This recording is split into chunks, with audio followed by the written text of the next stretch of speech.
नमस्कार दोस्तों, कैसे हैं आप सब। आई होप आप सबके बहुत ही अच्छे होंगे, मज़े से पढ़ाई कर रहे होंगे और बहुत ही इंजॉय भी कर रहे होंगे। तो दोस्तों, इन्हीं सही बातों के साथ मैं विकास कुमार आपके CIC कॉमर्स नामक यूट्यूब चैनल पर बहुत बहुत स्वागत करते हैं। तो दोस्तों, आज से फिर से मैं पुनः आप लोगों के सामने संस्कृत का एक नया टॉपिक लेकर आए हैं जिसका नाम है प्रत्यय। आज से हम प्रत्यय स्पेशली स्टार्ट करने जा रहे हैं, जो कि प्रत्यय जो है बहुत ही इंपॉर्टेंट टॉपिक है संस्कृत व्याकरण के अगर नज़रिए से देखा जाए तो। क्योंकि देखिए दोस्तों, आपको बिहार बोर्ड के क्वेश्चन में क्लास 10th में प्रत्यय से भी क्वेश्चन रहता है, प्रत्येक साल पूछा जाता है। इसलिए हम जैसे जैसे आपको प्रत्यय पढ़ाते चलेंगे वैसे वैसे आप मेरे साथ साथ चलिएगा।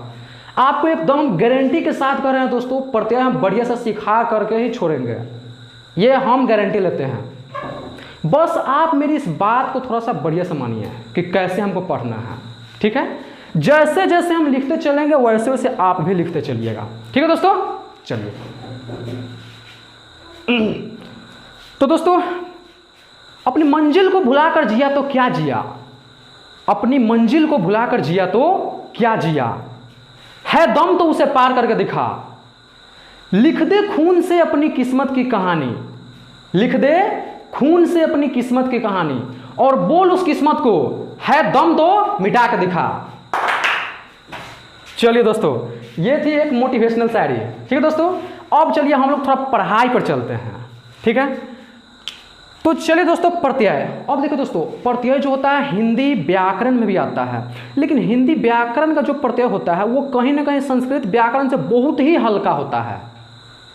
आप देख लीजिएगा व्याकरण का किताब भी उल्टा करके, उसमें सिर्फ कुछ नहीं रहेगा, आप लोग पढ़े हुइएगा कि क्या होता है प्रत्यय, कि शब्द का एक ऐसा रूप होता है प्रत्यय जो क्या होता है, किसी भी शब्द के अंत में लग करके वह उसके शब्द के अर्थ की विशेषता को ही परिवर्तन ला देता है, ठीक है। तो वो तो आपका एकदम सिंपल वाला हो गया। लेकिन संस्कृत व्याकरण का जो प्रत्यय है हिंदी व्याकरण से टफ माना जाता है, थोड़ा हार्ड है। उस हार्ड को आपको है ना हम एकदम आसान तरीके से बनाएंगे और पढ़ाएंगे। आप सिर्फ इस वीडियो में बने रहें और अंत तक बने रहें और पढ़ाई में एकदम बढ़िया से, ठीक है दोस्तों। चलिए, तो चलिए दोस्तों, देखते हैं प्रत्यय क्या है। सबसे पहले आप लोग डिफिनेशन लिखिएगा, लिखिए प्रत्यय वह शब्दांश है जो किसी शब्दों के अंत में, किसी शब्दों के अंत में जुड़कर उसके अर्थ में परिवर्तन ला देता है, ठीक है दोस्तों, ला देता है। चलिए दोस्तों, ये तो हो गया क्या मेरा प्रत्यय का, हो गया मेरा डिफिनेशन, ठीक है। अब जैसे ये तो हो गया कि प्रत्यय वह शब्द या शब्दांश है जो किसी शब्द के अंत में लगकर या जुड़कर उस शब्दों के अर्थ में विशेषता या परिवर्तन ही ला देता है। जैसे मान लीजिए दोस्तों, मेरे पास एग्जाम्पल में एक शब्द है विद्या। क्या है? विद्या। अब देखिए, ठीक है, विद्या। अब हमको क्या करना है, इस शब्द के अंत में लगाना है कुछ नया शब्द। उस नया शब्द के आने से इसका जो आप देख रहे हैं अभी इसका मतलब क्या है, विद्या। मतलब क्या? विद्या ज्ञान होता है कि क्या होता है, विद्या। मतलब जो आप लोग पढ़ते हैं कि नहीं कहते हैं कि पढ़िएगा तब विद्या आएगा, वो वाला विद्या है, ठीक है। अब जैसे ही देखिए दोस्तों, हम यहां पे लगा दिए,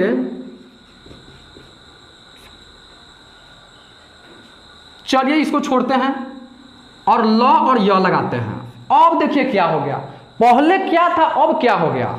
ये जो आप लगाए हैं अंत में ल और य, इसके लगने से क्या हो गया देख लीजिए आप लोग, विद्यालय। इसका मतलब अब क्या हो गया, स्कूल का बोध करा दिया कि वहां पे बच्चे लोग पढ़ने जाते हैं। इससे पहले जो था, क्या वह विद्यालय का बोध करा रहा था, एक स्कूल का? नहीं, उसमें सिर्फ विद्या था कि नहीं। तो इनसे जो भी परिवर्तन इसमें हुआ है उसी को हम प्रत्यय कहते हैं। कुछ समझ में आया दोस्तों?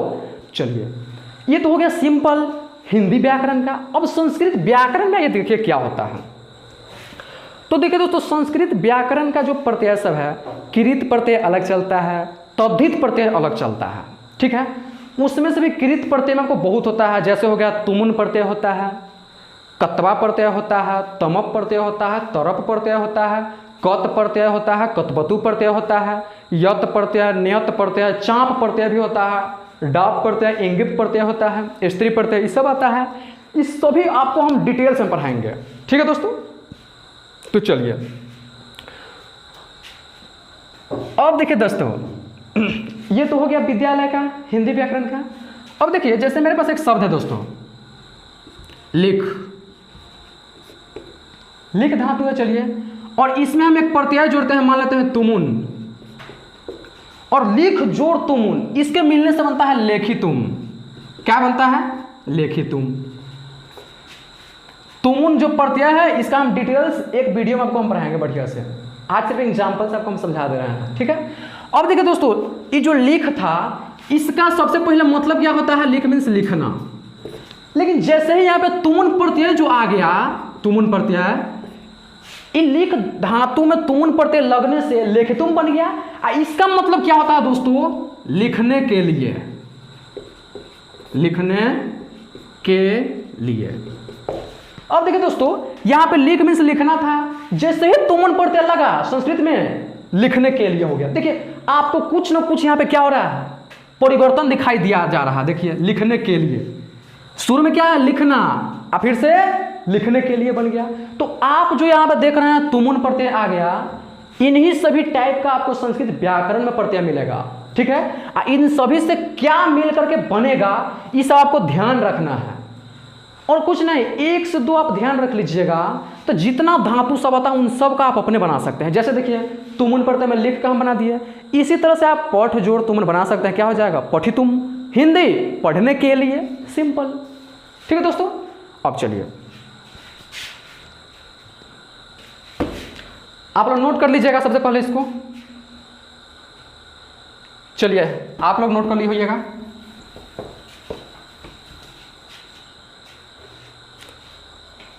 तो चलिए दोस्तों, हम लोग आज स्टार्ट करते हैं तुमुन प्रत्यय। चलिए स्टार्ट कर देते हैं, सिंपल तुमुन।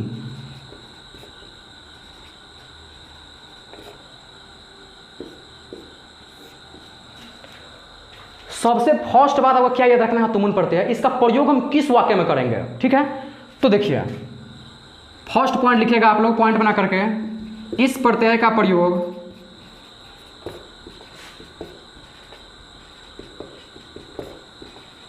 के लिए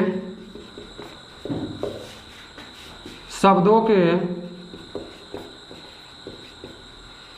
अर्थ में होता है।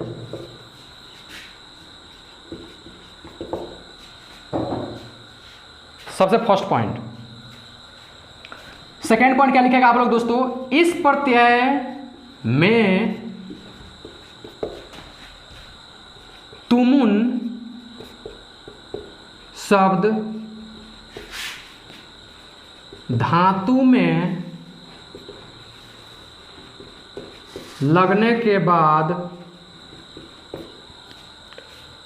क्या हो जाता है, थोड़ा सा देख लीजिएगा दोस्तों। इस प्रत्यय में जब क्या होगा, तुमुन प्रत्यय जब इसे धातु के साथ लगेगा, तो आप यहाँ पे जो नौ देख रहे हैं, नौ, इसका लोप हो जाता है, मतलब वह साइड हो जाता है। और यहाँ पे जो हर्षुकार देख रहे हैं, ये भी लोप हो जाता है। तो सीधा हम लिख देते हैं, इस प्रत्यय में तुमुन शब्द धातु में लगने के बाद क्या होता है?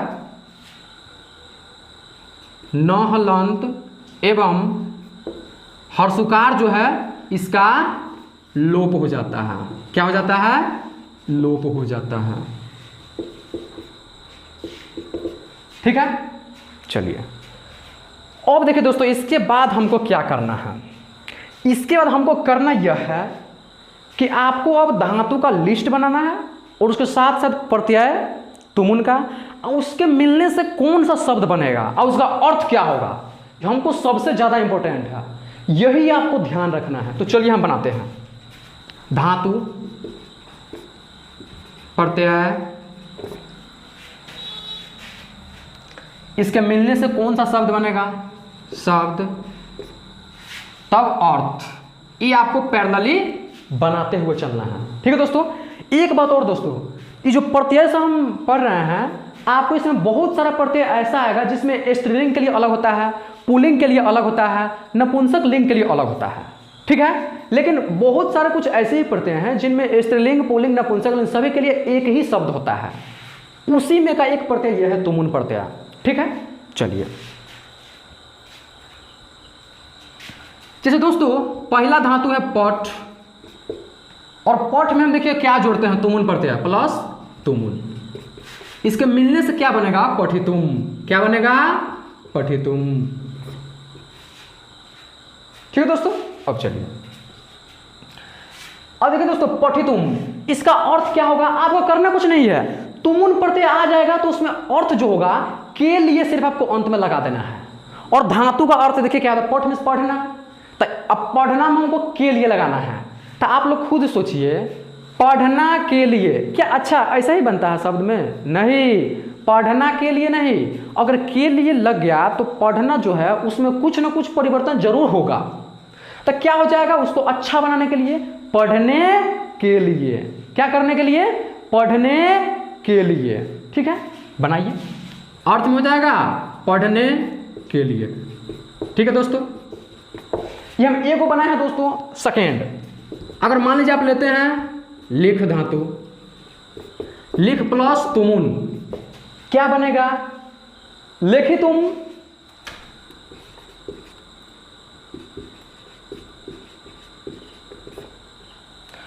क्या हो जाएगा दोस्तों, लिखितुम मीन्स लिखने के लिए, सिंपल।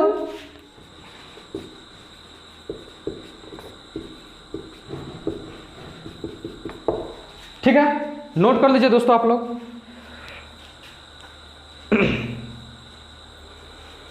चलिए एक अगला फिर देखते हैं, गम धातु, गम प्लस तुमुन। अब देखिए दोस्तों, कुछ लोग सोच रहे होंगे कि सर आप गच क्यों नहीं लिए हैं। तो देखिए दोस्तों, गम गच में जाना होता है, लेकिन उसमें जो होता है क्या, मूल धातु को ही लिया जाता है। गम क्या है, मेरा मूल धातु है, तो यह मूल धातु ही इस प्रत्यय में लगता है, गच नहीं लगता है, ठीक है। तो गम प्लस तुमुन क्या होगा दोस्तों, गंतुम। क्या होगा, गंतुम। आपको ध्यान रखना है, गंतुम मीन्स गम गच में जाना, आपको के लिए लगा देना है, तो क्या हो जाएगा, जाने के लिए, जाने के लिए।